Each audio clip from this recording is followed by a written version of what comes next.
ISIS. They could destruction to millions of people. एक ऐसा terror organisation जिसके मुट्ठी में दुनिया के 2 देश सीरिया और इराक थे, जिसकी आर्मी की स्ट्रेंथ दुनिया के 4th स्ट्रॉन्गेस्ट मिलिट्री वाले देश इजराइल से भी ज्यादा थी, जिसका टेरर प्रेजेंस 86 प्लस कंट्रीज में फैला हुआ था और जिस ऑर्गेनाइजेशन की डेली अर्निंग्स $3 मिलियन की थी, उस टेररिस्ट ऑर्गेनाइजेशन के बारे में यूएस प्रेसिडेंट डोनाल्ड ट्रंप ने 2019 में ये कहा था, ISIS को यूएस ने दुनिया के मैप से मिटा दिया और ISIS का leader Abu Bakr al Baghdadi US के हाथों एक कायर की मौत मारा गया है। Abu Bakr al-Baghdadi is dead.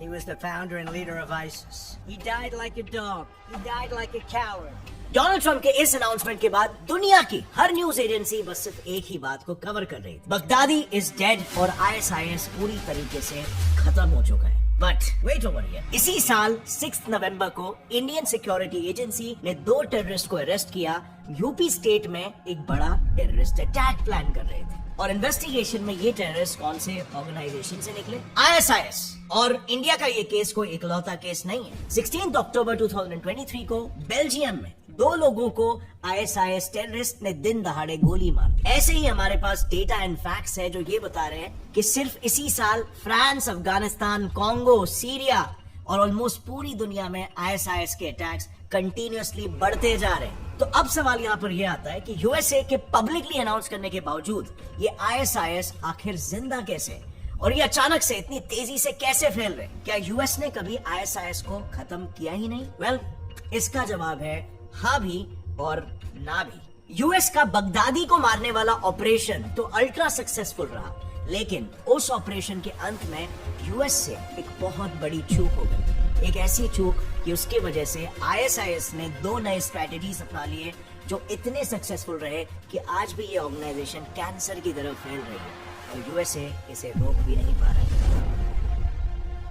October 2019 US president Donald Trump ने ओपनली अनाउंस किया कि ISIS के founder and leader Abu Bakr al Baghdadi को यूएस स्पेशल फोर्सेस ने सीरिया में मार गिराया और उसे मारना यूएस की टॉप प्रायोरिटी थी। लेकिन ये सिर्फ आधी सच्चाई है। असल में जिस मिशन के लिए यूएस प्रेसिडेंट डोनाल्ड ट्रंप अकेले क्रेडिट ले रहे हैं, उस मिशन में दुनिया की ऑलमोस्ट आधी कंट्रीज, टोटल 86 कंट्रीज ने यूएस का साथ दिया था। लेकिन आयरॉनिकली अंत में बगदादी ने एक कुत्ते से डर के आत्महत्या कर ली थी। सो बेसिकली यहाँ पर this was a global mission. In fact US के लिए ISIS को खत्म करना इतना जरूरी हो गया था कि उसने अपने कट्टर दुश्मन रशिया से भी हाथ मिला लिया था। I want to thank the nations of Russia for certain support they were able to give us. उन सारे 86 कंट्रीज ने ISIS को मारने के लिए एक special group, global coalition to defeat ISIS भी फॉर्म कर लिया था उस वक्त। अब यहाँ पर उस वक्त यूएस के हिसाब से ISIS को एक झटके में खत्म करने का सिर्फ एक ही तरीका था, इसके लीडर बगदादी को ही खत्म कर दो तो ISIS अपने आप ही कोलैप्स हो जाएगी। और इसीलिए यूएस ने ISIS हेड बगदादी को ही अपना टारगेट बनाया और उसे मार गिराया। पर यह मिशन कोई आसान मिशन बिल्कुल नहीं था।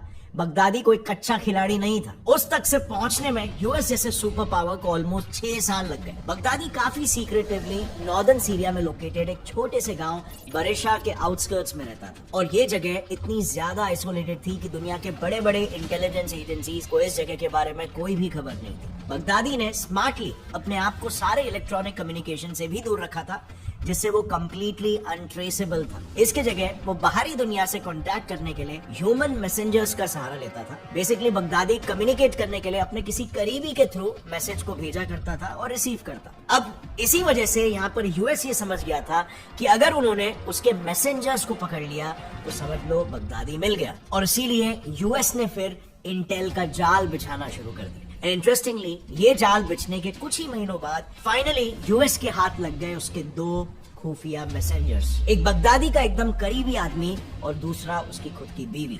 इन दोनों के अरेस्ट होने के बाद वो बात सामने आ गई जिसे सुनने के लिए यूएस ऑफिशियल्स के कान सदियों से तरस गए।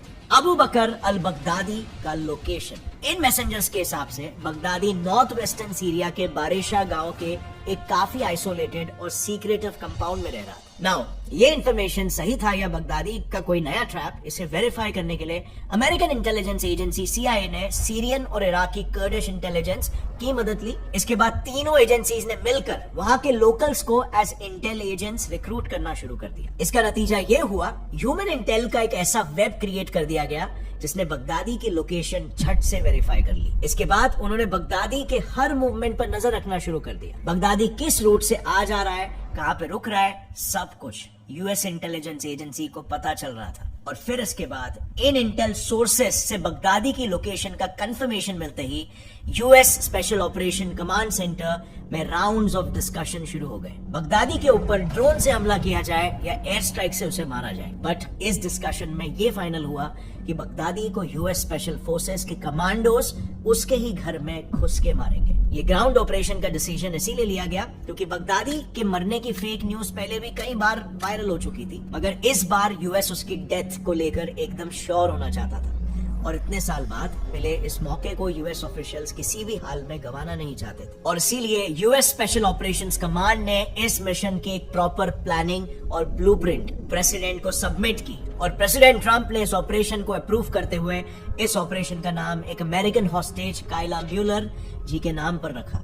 इवन जो यूएस स्पेशल फोर्स इस मिशन पे जा रही थी, उन्होंने भी अपने स्क्वाड का नाम काइला म्यूलर जी के बर्थ डेट पर रखा। काइला म्यूलर बेसिकली एक अमेरिकन ह्यूमन एड वर्कर थी जिन्हें साल 2013 में ISIS ने टर्की बॉर्डर से किडनैप करके मार डाला था। एंड अनफॉर्चुनेटली उनका खुद बगदादी ने भी कई बार रेप किया था और इसीलिए उन्हें ऑनर करने के लिए यूएस ने ये डिसीजन लिया। अब पूरा प्लान सेट था, बस एग्जीक्यूशन की देरी थी, जिसकी तारीख 26 अक्टूबर 2019 चुनी गई। उसी शाम 5 बजे यूएस प्रेसिडेंट डोनाल्ड ट्रंप और उनके बाकी के ट्राई फोर्सेस के चीफ्स भी व्हाइट हाउस के सिचुएशन रूम से इस पूरे ऑपरेशन को लाइव देख रहे थे। लेकिन ऑपरेशन काइला म्यूलर के स्टार्ट होते ही उसमें बहुत सारे प्रॉब्लम्स आने लग गए। पहला प्रॉब्लम तो था फोर्सेस का बिना दुश्मन के रेडार में डिटेक्ट हुए लोकेशन तक पहुंचना। पर हेलीकॉप्टर से लो फ्लाई करते हुए इराक से नॉर्दर्न सीरिया तक जाना एक सबसे बड़ा सुइसाइड स्टेप था, क्योंकि इन सारे रूट्स को अगर आप मैप में देखोगे तो मोसूल से सीरिया तक कई ISIS कंट्रोल सिटीज इस रूट में आते हैं, जहां इन लो फ्लाइंग हेलीकॉप्टर्स पर अटैक होने के हाई चांसेस थे। और इसीलिए यहाँ पर बहुत ही टैक्टिकली नेविगेट करना एक्सट्रीमली इंपॉर्टेंट था। सो 26 अक्टूबर 2019 की रात को इराक में लोकेटेड एरबिल एयरबेस से यूएस स्पेशल फोर्सेस अपाचे और शिनूक जैसे 8 अटैक हेलीकॉप्टर्स में बगदादी की तरफ रवाना हो गए और इन सब सिटीज से टैक्टफुली बचते हुए यूएस फोर्सेस सीरिया तो पहुंच गए, बट अभी भी खतरा टला नहीं था। इनफैक्ट यहाँ से ऑपरेशन का सबसे क्रूशियल स्टेज स्टार्ट हो गया, क्योंकि सीरिया के इडलिब से बरिशा विलेज तक का डिस्टेंस 112 किलोमीटर था और यहाँ पर लो फ्लाई करना पूरे जर्नी का सबसे चैलेंजिंग और डेंजरस पार्ट था, क्योंकि इस पूरे डिस्टेंस के बीच जितने भी गांव थे वो सभी या तो बगदादी के सपोर्टर्स थे या फिर उसके बॉडीगार्ड्स या ISIS फाइटर्स थे। और वहाँ कुछ घरों में तो बगदादी के कई सारे बच्चे भी रहते थे। पर इन सब से बचते हुए आखिरकार यूएस आर्म्ड फोर्सेस के हेलीकॉप्टर्स बारिशा विलेज के उस कॉम्पाउंड के पास पहुंच जाते, जहां बगदादी रह रहा था। अब उस घर में बगदादी अकेले ही रह रहा था, बट फिर भी यूएस फोर्सेस किसी भी बूबी ट्रैप का शिकार नहीं होना चाहते थे और इसीलिए यूएस सोल्जर्स ने दरवाजे और खिड़कियों से जाने के बजाय दीवारों को ब्लास्ट करते हुए अंदर जाना शुरू कर दिया। और अब यहाँ पर कहानी लेती है एक बड़ा comedy twist. US special forces अपने साथ एक specially train military dog Conan को भी अपने साथ उस कंपाउंड में लेके गए। तो जैसे ही सोल्जर्स ने लाउड स्पीकर्स पर बगदादी और उसके साथियों को सरेंडर करने के लिए अनाउंस किया ताकि कम से कम कैजुअलिटीज हो, इस अनाउंसमेंट के तुरंत बाद 11 बच्चे और कुछ लोगों ने सरेंडर कर दिया, जिनको चेक करके सेफली बाहर निकाला गया। बट कुछ 5 लोग यूएस फोर्सेस पर काउंटर अटैक करने लगे, जिन्हें स्पेशल फोर्सेस को मजबूरन मारना पड़ा। अब ये सब चल ही रहा था कि तभी यूएस का मिलिट्री डॉग कॉनन उसी कॉम्पाउंड में प्रेजेंट एक अंडरग्राउंड टनल की तरफ स्निफ करते हुए भागा। जैसे ही उस डॉग ने टनल के अंदर एंटर किया, वहाँ से एक आदमी की जोर जोर से चिल्लाने की और रोककर टनल के एंड तक भागने की आवाज आने लगी। बिल्कुल ये आदमी और कोई नहीं बल्कि खुद ISIS टेररिस्ट ऑर्गेनाइजेशन का leader, the most wanted Abu Bakr al Baghdadi था, जो अपने साथ बाय द वे 12 साल से भी कम के 3 बच्चों को लेकर बचने की कोशिश कर रहा था। लेकिन अंत में बगदादी को समझ आ गया कि अब उसके पास भागने का कोई और रास्ता नहीं है, आगे टनल खत्म हो चुका था और और दूसरी तरफ जाहिर है अगर यूएस स्निफर डॉग वहाँ तक पहुँच गया तो उसके पीछे भी यूएस फोर्सेस भी आ ही रहे होंगे, और इसीलिए बगदादी ने तुरंत एक बटन दबाया और अपने सुइसाइड बॉम्ब वेस्ट को एक झटके में डेटोनेट कर दिया। इससे एक धमाकेदार ब्लास्ट की आवाज आई और जैसे यूएस फोर्सेस वहाँ पर पहुंचे, बगदादी और उसके 3 बच्चे मर चुके थे। ये पूरा ऑपरेशन ऑलमोस्ट 2 घंटों तक चला, लेकिन बगदादी के खुद को डेटोनेट करने के बाद भी यूएस फोर्सेस ने डबल श्योर होने के लिए 15 मिनट का डीएनए टेस्ट करवाया, उसके बॉडी के चिथड़ों से वेरीफाई किया कि यस वो वाकई में बगदादी ही था। इस डीएनए टेस्टिंग के कंपैरिजन के लिए सीरियन फोर्सेस द्वारा चुराए गए बगदादी के इनरवेयर से डीएनए सैंपल मैच किया गया एंड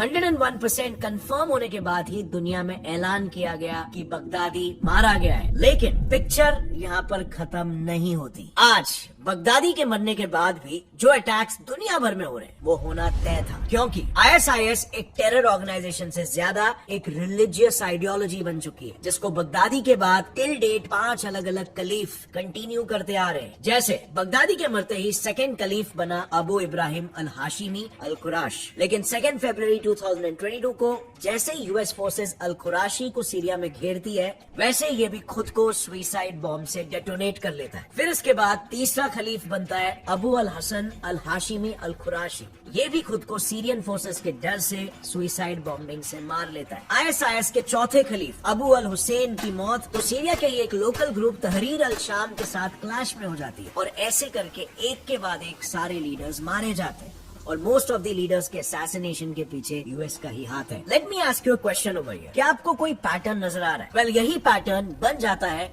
यूएसए का सबसे बड़ा मिस्टेक। यूएसए से चूक ये हो गई कि जाने अनजाने में आईएसआईएस यूएसए का यही पैटर्न समझ गए। उन्हें ये आभास हो गया कि यूएसए डायरेक्टली हमारे लीडर्स को मार रहा है, क्योंकि उन्हें पता है हमारा लीडर कौन है, कैसा दिखता है और पब्लिकली क्या और कहाँ बोलता है। तो ऐसे में कैसा रहेगा अगर हमारा अगला लीडर फेसलेस हो तो? और एग्जैक्टली आईएसआईएस का अगला और एट प्रेजेंट खलीफ है अबू हफ्स। इसे एक फेसलेस खलीफ बोला जाता है, क्योंकि आज तक पब्लिक डोमेन में इसकी कोई कंफर्म्ड पिक्चर नहीं अपलोड हुई है। लेकिन अंत में बात यही है कि आईएसआईएस के हर एक खलीफ को मरने के बावजूद वहाँ पर एक नया खलीफ खड़ा हो जाता है, और बस इसीलिए कई एक्सपर्ट्स के हिसाब से यूएस का बगदादी को मारने का ऑपरेशन काइला म्यूलर सक्सेसफुल होने के बावजूद भी एक फेलियर साबित हुआ, क्योंकि वो आईएसआईएस को जड़ से मारने में अब तक कम्प्लीटली सक्सेसफुल नहीं रहे। लेकिन आज जिस रफ्तार से आईएसआईएस दिन ब दिन कैंसर की तरफ फैलते जा रहा है, इसके पीछे का राज आईएसआईएस के स्ट्रक्चर में भी छुपा हुआ है। तो आईएसआईएस एक अल्ट्रा कंजर्वेटिव सलाफी मुस्लिम सेक्ट आइडियोलॉजी वाला टेररिस्ट ग्रुप है, जिसे साल 2004 में अबू मुसब अल जरकावी ने एक दूसरे टेररिस्ट ग्रुप अल कायदा से सेपरेट होकर बनाया था। उस वक्त इस ऑर्गेनाइजेशन का नाम अल कायदा इराक हुआ करता था, बट जब 2010 में अल कायदा के ऊपर हो रहे एयर स्ट्राइक में जरकावी मारा गया, तब से इस ऑर्गेनाइजेशन की कमान अबू बकर अल बगदादी ने संभाली, जिसने साल 2010 में मेजॉरिटी इराक और सीरिया को अपने कब्जे में ले लिया था। इस हिस्टोरिक इन्वेजन के बाद बगदादी ने खुद को the first खलीफ of Islamic state घोषित कर दिया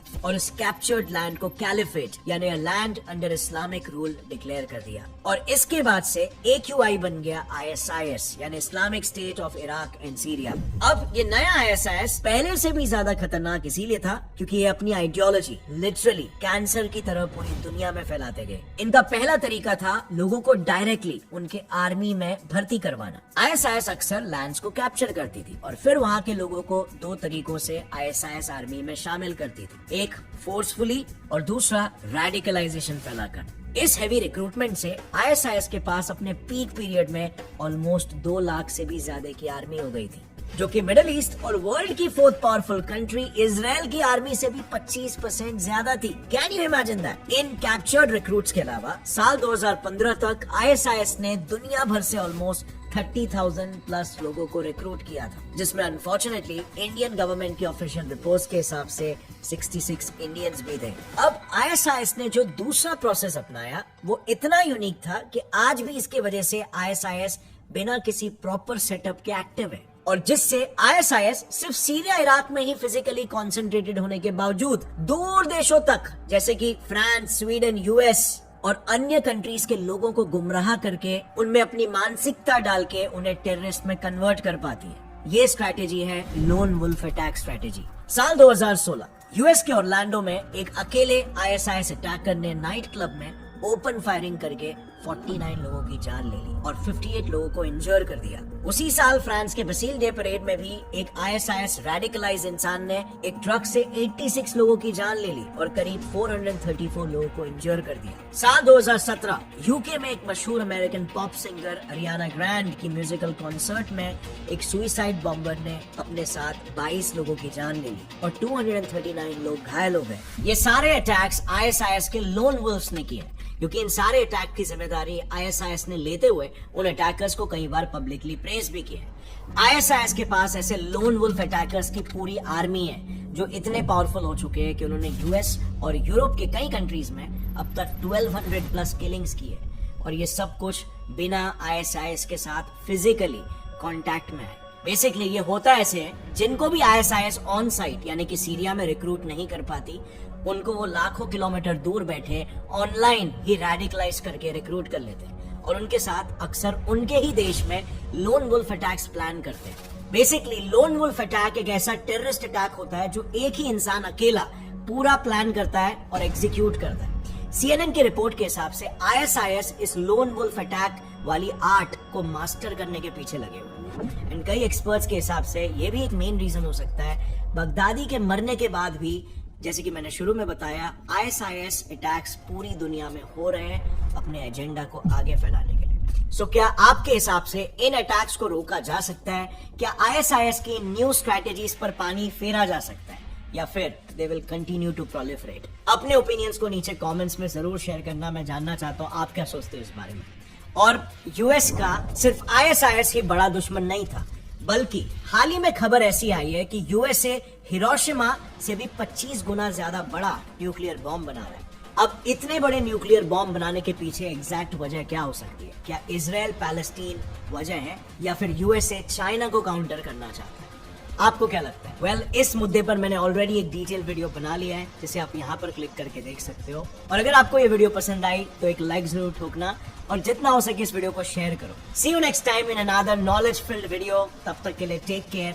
जय हिंद।